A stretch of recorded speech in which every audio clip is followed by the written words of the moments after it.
Salut Moi mon Julien, Alex. combien ça va? Ah ben ça va bien, ça va bien. J'espère que vous allez super bien. Ouais, eh ben voilà. Alors aujourd'hui, super dossier. Hein. Super dossier. On vous a fait un travail à la couture. Coups humains. Oh, et fil doré. Hein. Non, mais voilà. En gros, on va vous parler de notre ami Polygone Matic. Matic, vous avez dû reconnaître le logo. Voilà. Pas de mystère. Pour ceux qui connaissent, c'est un super projet. Pour d'autres, on va venir vous le décortiquer. Et pour les fondamentaux, vous aurez Julien qui va vous en parler. Voilà, et Monsieur Alex pour côté technique. Voilà. On va attaquer, mais juste On va avant vous d'attaquer. montrer un petit peu. Alors oui, alors bien sûr, avant, on est toujours ravis de vous lire, premièrement, D'abord. et d'activer la cloche. Et si vous voulez surtout rien rater, parce qu'on a vraiment des données massives qui vont arriver, notamment là, mais sur des prochains dossiers. On a XRP, on a d'autres en préparation. On a pas mal de choses. Donc si vous voulez rien rater, activez la cloche. Exactement. Alors, comment on a procédé un petit peu Alors c'est simple. On a voulu avoir une approche multiple. Oui, qui nous caractérise, c'est-à-dire qu'il est pro-fondamentaux et un peu plus technique. Donc du coup, on s'est attaché à vous faire une double approche. Une approche d'abord fondamentale, Ouais, tout à dans fait. laquelle on va parler de la qualité du projet, son utilité, Après, les voilà, fondateurs, exactement, les investisseurs. Ensuite, on va regarder le white paper, la roadmap. On a regardé le suivi social, que font les développeurs, la communauté et la taille de la communauté. Donc ça vous donne déjà une belle vision, une belle photo du projet au niveau fondamental. Et ensuite, il y aura une analyse un petit peu plus technique. Que vaut le jeton? Est-ce qu'il y a des risques si on l'achète maintenant? Est-ce qu'il y a une inflation à prévoir ou pas? Est-ce qu'on est sur en fin de cycle, début de cycle, market cap, jusqu'où on peut aller, etc. Les dangers sur lesquels qu'il y a, aussi les grands avantages, ces avantages concurrentiels. Bref, c'est parti. C'est parti. Polygone, c'est quoi? Ah bah alors, Polygone Matic, c'est un layer 2. Alors, pour ceux qui ne savent pas, c'est une couche qui va permettre d'accélérer les transactions, etc. Sur le réseau Ether. Elle est imperméable. Elle est imperméable. C'est la blague. Ouais, non, mais c'est vrai que c'est très bien. C'est une plateforme qui est conçue pour soutenir le développement de l'infrastructure Ethereum. C'est là que je voulais t'amener.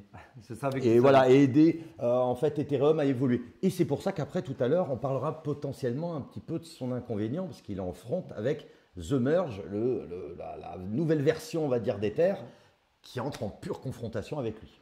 Bref, continuons. On va continuer, on va vous développer tout ce qu'on pense de Matic. On vous donnera réellement notre avis final à la fin. Hein, Ouais, parce que c'est tout un à avis fait. final. Ouais, Tout est exactement. dit. Alors, au niveau de nos amis, Les fondateurs. les fondateurs. Les fondateurs. Alors, on a 3 Indiens. Je ne fais pas de blague. Je respecte toutes les communautés. Mais bon, là, on a quand même affaire à du lourd. Pourquoi on s'attache aux fondateurs? Parce qu'on vous fera une vidéo pour vous aider à choisir des coins et à séparer le bon grain de livret quand vous avez des projets qui arrivent. D'abord, il faut regarder les fondateurs. Si les fondateurs sont des passionnés, Sont visibles. ils sont crédibles, est-ce qu'ils ont une légitimité et est-ce qu'ils ont déjà fait leurs preuves? Bon, là, sur les trois, maintenant il y en a un quatrième qui s'est rajouté, mais les trois fondateurs initiaux, il y en a deux, ils sont issus du génie électronique, donc c'est informatique, pardon, c'est des tronches. Ils ont fait des preuves. Donc, il y en a un qui avait monté une société pour gérer les fonds du Covid en Inde, qui a cartonné. Un autre qui avait mis un portail pour les entreprises qui se trouvent entre elles. Bon, et j'ai regardé leurs vidéos des fondateurs. On a affaire à des passionnés, quoi. Ouais, mais c'est vrai que. Et en plus, bah, d'ailleurs, ils fédèrent. Ah ouais. Voilà, ça, on en viendra un petit peu après, mais c'est vrai qu'il y a du monde aussi. T'as envie de rire là? Non, je rigolerai pas. Non, je suis impressionné par vrai. ce projet. Donc voilà, c'est comme on disait donc tout à l'heure, c'est vrai que. Alors, on en a parlé un petit peu tout à l'heure. C'est vrai qu'on remarque que quand vous voyez Binance Labs et Coinbase Venture, déjà vous pouvez vous dire, c'est des gens de la crypto.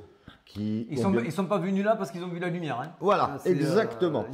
Alors moi, c'est vrai que j'avais tout à l'heure un petit peu peur parce que je me suis dit, on en a parlé un petit peu avant, Alameda Research, forcément, filiale de FTX, etc., qui s'est écroulée. Je me suis dit, ouf, c'est pas bon. Et toi, tu me dis… Non, c'est même une bonne nouvelle parce qu'en fait, si vous avez une dette ou des actions que vous devez rendre, mais que votre actionnaire coule, à moins que ce soit valorisé et que le repreneur vous oblige à récupérer et à vendre ces actions-là, ce qui ne se produira pas. Mais si Alameda coule, il y a deux cas de figure possibles. Soit il récupère gratuitement les parts d'Alameda, ça arrive fréquemment. soit le repreneur qui a donné une suite viable à FTX demande à ce que la dette d'Alameda soit transformée en leur action. Juridiquement, c'est un petit peu plus lourd à faire et souvent ils arrivent en faisant des compromis. Mais dans tous les cas de figure, ça ne peut absolument pas gêner Matic par rapport à cela. La seule chose que ça peut gêner, c'est si ils avaient envie de faire une levée de fonds auprès de leurs investisseurs. Bon, chez Alameda, il n'y a plus rien à les taper, ils ont déjà tout pris. Oui, c'est vrai qu'en même temps, oui, ça c'est sûr. On vient sur l'utilité du projet. Ah, bah, l'utilité, bah, c'est relativement. C'est simple. C'est l'utilité, voire même, on va dire, les avantages, bah, c'est la sécurité, la scalabilité, les faibles frais de transaction. Au début, ça bombarde, etc. C'est le but. C'était de concurrencer un peu Ether qui était lent. Et du coup, est-ce que ce projet est utile? Est-ce qu'il plaît?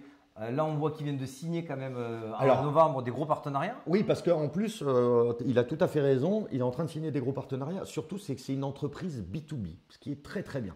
C'est-à-dire qu'il va c'est des solutions, on va dire, d'entreprise. C'est pour ça que grand nombre, comme Meta, avec Instagram, etc., on fait un partenariat avec nos amis de chez Polygon Matic, notamment pour la prise en charge des NFT, etc. Bref, JP Morgan, c'est pas n'importe qui, ouais, c'est pas le voisin du coin. Instagram, Meta et JP Morgan. Bon, comprenez qu'ils se sont dit, on n'a pas affaire quand même aux petits cordonniers. Hein. Ouais, et quand Meta, un roi de la tech, va les voir, quand même, c'est quand même déjà valorisant aussi pour eux, parce que c'est quand même pas n'importe qui. Alors voilà, ça, j'ai toujours trouvé ça génial. Alors, toujours vérifier. On regarde toujours. Est-ce qu'ils font des revenus? Donc là, on est sur les revenus, c'est en train de charger. Alors pour les revenus, Polygon est en 6e place.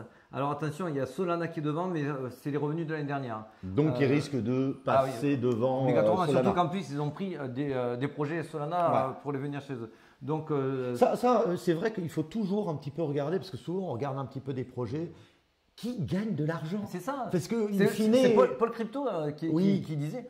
Attendez, 2023, les gens vont être vachement plus regardants. Exactement. L'argent magique, c'est fini. Ils vont mettre de l'argent sur quelque chose qui aura fait ses preuves et qui rapporte. Plus sur du rêve. Exactement. Vous qui avez 10 € à mettre, est-ce que vous préférez que je vous dise on ira sur la Lune dans 15 ans, ou alors un projet là qui est utile, je génère du revenu, c'est forcément… Il y en a plein qui ne vont pas vouloir revenir, et les peu qui vont vouloir revenir dans la crypto pour financer, ils vont se dire, attends… je me suis fait rincer sur FTX, je me suis fait rincer sur Terra Luna. Donc maintenant, je vais être un peu regardant. Donc regardez s'il y a du revenu. Et là, effectivement, il y a du revenu. Alors bien sûr, Ethereum est loin devant. Mais si on enlève Ethereum, ils font partie quand même du top 5. Donc c'est intéressant. Si on regarde aussi au niveau de l'utilité, si on regarde les utilisateurs, un utilisateur, c'est quand même la deuxième blockchain. C'est pas mal. Ça me plaît parce qu'il est devant lui, il y a quand même Binance Smart Chain. C'est pas n'importe qui. Non. C'est Binance, comme vous en doutez. Et Ethereum en 3, il est 2. Ah non, on a affaire à du lourd. Je vous invite à le regarder. Ce site s'appelle Token Terminal. Ça va vous donner plein d'informations. Qui gagne de l'argent, qui est actif, quels sont les développeurs. Il est gratuit le site. Exactement.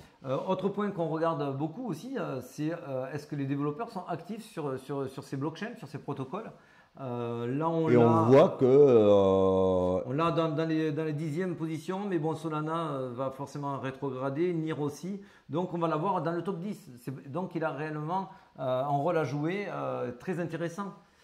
Alors, si on regarde sur CoinMarketCap, il n'y a pas d'upcoming à venir. Il n'y a pas de grosses news qu'attendent la parce communauté. Que la blockchain tourne très bien, les développeurs font très bien leur boulot. Aujourd'hui, la seule chose qu'ils font, c'est appâter des nouveaux projets pour qu'ils viennent se servir de leur solution.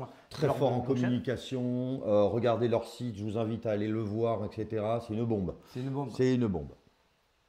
Donc, si vous regardez aussi sur la communauté, quand même 68 000. 68 000 sur le Polygon officiel sur Telegram. Ça fait partie, c'est pas le plus gros.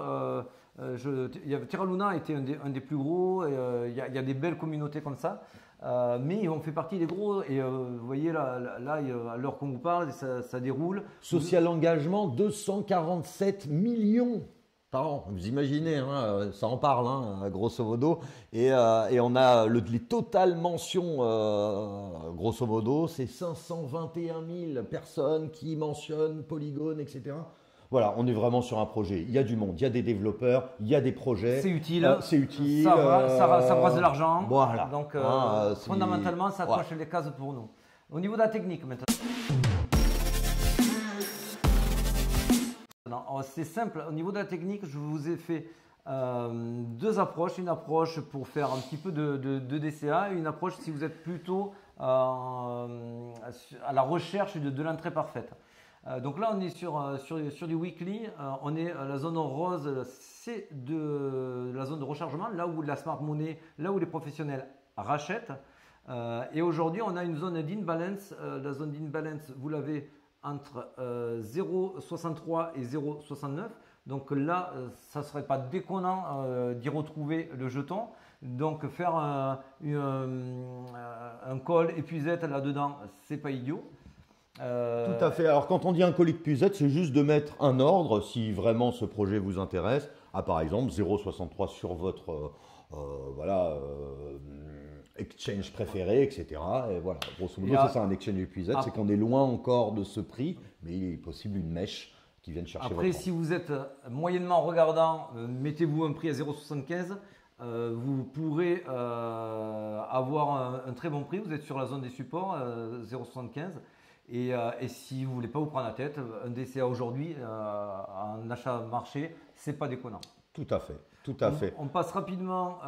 Alors voilà, le sentiment c'est pas hypé, c'est pas hypé. Donc on ne fait jamais rentrer les gens quand il y a de la hype. En tout cas, ce n'est pas du conseil financier, mais nous, quand on vous partage notre sentiment, il faut qu'il y ait personne, qui en parle. Sinon, c'est très mauvais. Vous prendrez les pertes que les autres auront fait. Si on regarde ça, c'est la supply. Alors, la supply, elle est à 87%, la circulating supply VS, la max supply. Donc, ça veut dire quoi? Ça veut dire que il en reste très très peu, en fait.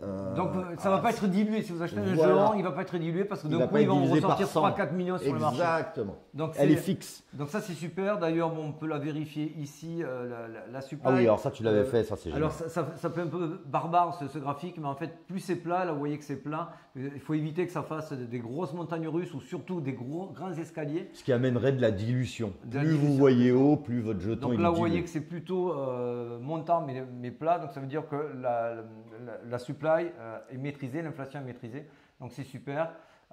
Et il n'y a pas de release de jetons. Il n'y a pas de, grosso modo, des gens qui étaient bloqués qui avaient investi, etc. Que dans 3-4 mois, ils vous relâchent 5%. Non, là, on voit qu'il n'y a rien. Donc, sur le plan technique, on le valide également, sachant que on est sur son deuxième cycle.